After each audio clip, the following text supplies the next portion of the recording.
Hello, everybody. It's your boy Ronan Black, the Black Goat, whichever floats your boat. And today we're going to be talking about one of my favorite experiences this summer, and it was my rather spontaneous trip to the National Video Game Museum.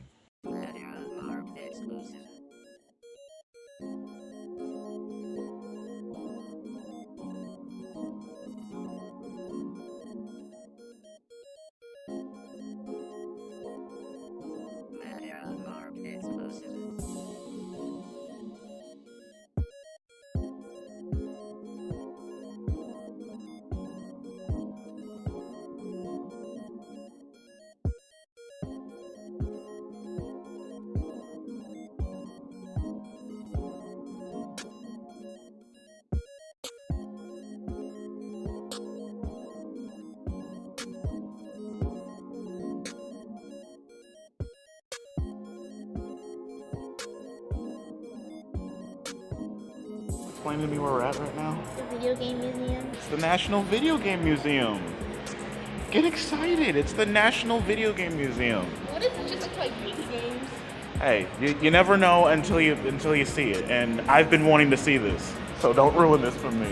The whole thing was just, I don't want to sound dramatic and be like, oh, it's mesmerizing, but it kind of was, because coming from, playing video games all my life, I thought I knew everything and seen everything, but when I went over there, it was obvious that I didn't, and it showed me things that I didn't expect to see, like the giant Pong game that they had over there.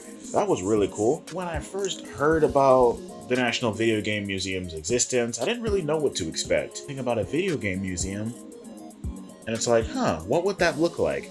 And to give you an idea, it was kind of a art museum and a history museum kind of put into one. You had, your displays where you could actually play some of the games, and then you had your displays where it would just let's say it would have a PS3 right here, and then at the bottom it would have all sorts of explanations as to oh, the PS3 was created in blah blah blah blah blah, and that was really cool to me.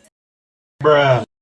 Like the Dreamcast. I didn't know the Dreamcast had its own keyboard thing, and my little sister was playing that and had a blast with it. There was so much information in so many places, and there was things I got to experience that I kind of wanted to experience, and I never really had the chance. There was this one game called Dragon's Lair, something like that. It was an old arcade game that was basically an interactive cartoon, but it was interesting because that's not something back then you would see a lot of, because video games now are basically just interactive movies. It was nice. It was a really nice environment to be able to do all that stuff in, because the rooms weren't freezing cold or everything. It was kind of not room temperature, but it was a little chilly, just to keep the systems pretty cooled down and stuff. But it wasn't really cold, especially since you're moving around all the time, looking ooh, what's over here? Ooh, what's over there? And there was a lot of things to look at. They had these cool displays. It was basically where they showed a house, a model of a house back in the 1980s, 1990s, somewhere around there, where people would how people back then would have played video games in their houses, the Atari and stuff like that. They even had an Atari system in there, and it was really cool. They had a living room, and then they had a child's room. The living room had the Atari, and the kids' room had a Nintendo, the NES. And it was really cool. It was really cool to look at, especially with all the posters and stuff. I can tell my mom was taken back to memory lane, as well as all the other parents that were over there. It's one of those cool child and parent experiences, because the child gets a lot of education out of it, and the parents get a lot of nostalgia out of it. And speaking of nostalgia, they also have this one huge area where it was basically just an old-fashioned arcade. And it was really, really cool, because they had a lot of old games. I think they had a pinball machine or two, if I'm not mistaken. And it was legit. And they even had games over there I've never seen before. There was this one Michael Jackson game. I don't remember what it was called. I think it was Moonwalking, Moonwalking something. I don't remember. It was very weird. That whole time I was watching my sister play it, I was just this existed? Okay. The whole experience, all in all, was really fun. Like, there was something for everybody over there. There was, like, so much to learn. There was, like, so much to take in, too. Because, like, I'm pretty sure, like, even if I would have gone back, there's still some more stuff I would have noticed that I didn't notice last time. From what I did experience, I enjoyed it a lot.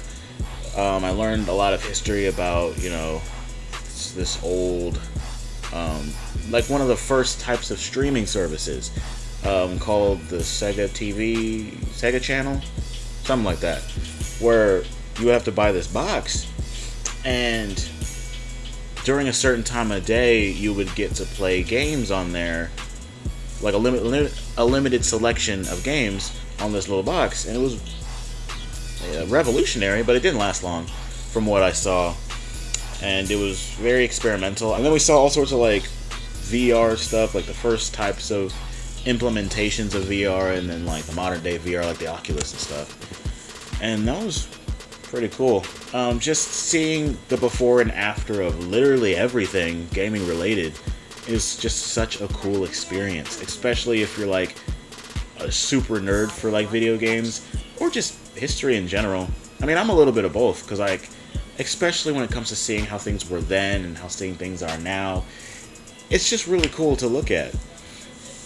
But that's just me. I just geek out over stuff like that, especially wondering how these things were made, like the process and how it went from point A to point B, because they even had like demo discs, not demo discs, like beta discs, like versions of the games that either never came out or came out looking completely different. And it wasn't just like games there, it was like game related things. Like they even had like I forget what specifically, but they had like board game versions of video games, which was also an interesting idea. Like they had this Pac-Man board game. It was in a display case, so I didn't get to play it, but it was super interesting to look at, because that was just another thing that I didn't know existed. And I also found Pokemon cereal, which I had no idea that existed. I wonder if that tasted any good. The world may never know. But yeah, just seeing all sorts of video game memorabilia and just all sorts of things that I personally didn't know existed was just so cool to take in. And it's one of those, not really once in a lifetime experiences, but one of those experiences in your life that you'll definitely never forget if you make the most out of it. But yeah, that was basically the video game museum. There was a lot of stuff there, and a lot of history there that we may not be able to experience in the same way again.